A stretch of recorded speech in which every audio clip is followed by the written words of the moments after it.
ఇండియాకి రాబోతున్నారని ఇలా స్వయానా తానే ప్రకటించారు.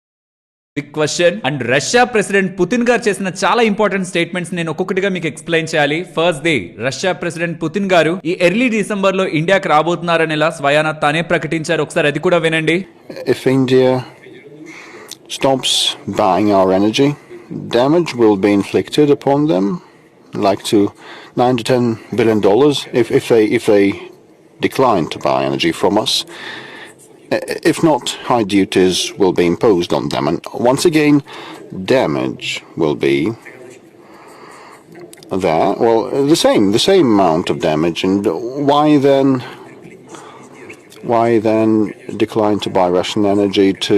వెల్ వచ్చి ఏం చేస్తారు? ఇండియా రష్యా రిలేటెడ్ గా ఉంటున్న ట్రేడ్ ఇంబ్యాలెన్సెస్ ని బెటర్ చేయాలని రష్యన్ గవర్నమెంట్ ఆలోచిస్తున్నట్టు, ఇండియాకి సంబంధించిన అగ్రి అండ్ ఫార్మాస్యూటికల్ ప్రొడక్ట్స్ ని ఇండియా నుంచి ఎక్కువగా కొనుక్కుంటారని అండ్ చాలా విధాలుగా ఇండియా రష్యా ఇంకా కలిసి గ్రో అవుతుందని ఈ మీటింగ్ లో రష్యా ప్రెసిడెంట్ పుతిన్ గారు అయితే స్టేట్మెంట్స్ చేశారు. అక్కడితో ఎండ్ అవ్వట్లేదు. క్రూడ్ ఆయిల్ గురించి కూడా డిస్కషన్ వచ్చింది. ఇండియా కొనకపోతే ఏంటి అని, దాని గురించి మాట్లాడుకుందాం. బట్ దానికి ముందు ఒకవేళ India, China or even Europe కూడా రష్యా దగ్గర నుంచి క్రూడ్ ఆయిల్ కొనడం మానేస్తే, వాళ్ళు వేరొకరి దగ్గర నుంచి కొనాలని ప్రయత్నిస్తే భారీగా ఆయిల్ ఒక ధరలు పెరుగుతాయి. ఆయిల్ ధరలు పెరిగితే ఇన్ఫ్లేషన్ పెరుగుతుంది. ఇన్ఫ్లేషన్ పెరిగితే యుఎస్ ఫెడ్ వాళ్ళే వడ్డీ రేట్లు కట్ చేయరు. అక్కడి నుంచి ట్రంప్ ఏమో నాకు వడ్డీ రేట్లు కట్ కావాలి అంటున్నారు. మీరు ఒక పక్క నుంచి వడ్డీ రేట్లు కట్ ఎక్స్పెక్ట్ చేస్తారు. కానీ ఇండియాని, చైనాని, యూరోపియన్ కంట్రీస్ ని రష్యా దగ్గర నుంచి ఆయిల్ కొనొద్దంటారు. మరి అలా చేస్తే ఇన్ఫ్లేషన్ పెరిగి వడ్డీ రేట్లు కట్టే ఉండదు కదా మీకు అని. ఎలా మీరు ఏదైతే చేస్తున్నారో దాని కారణంగా యుఎస్ మీదే బూమరాంగ్ ఇంపాక్ట్ ఉంటుంది. యుఎస్ ఎకానమీ మీదే బూమరాంగ్ ఇంపాక్ట్ ఉంటుందని ఇలా స్టేట్మెంట్స్ అయితే తన దగ్గర నుంచి కనిపిస్తున్నాయి. ప్రాబబుల్లీ తను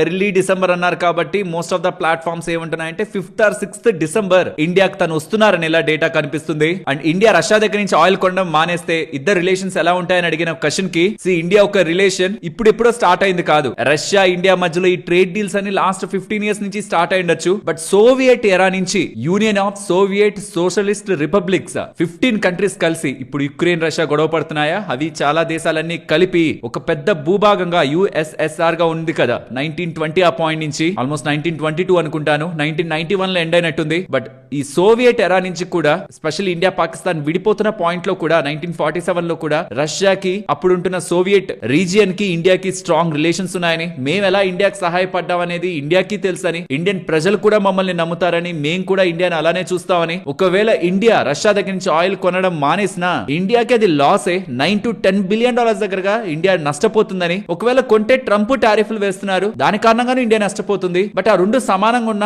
మా దగ్గర నుంచి వస్తున్నదే అడ్వాంటేజ్ అయినా ఇండియా ఆయిల్ కొనడం ఆపాల్సిన అవసరం లేదని. బట్ స్టిల్ ఇందాక చేసిన స్టేట్మెంట్స్ ఉన్నాయి కదా, ఎప్పటి నుంచో ఉన్నాయి మా రిలేషన్స్. ట్రేడ్ ఈ మధ్య కదా స్టార్ట్ అయింది, దానికి ముందు నుంచే మా రిలేషన్స్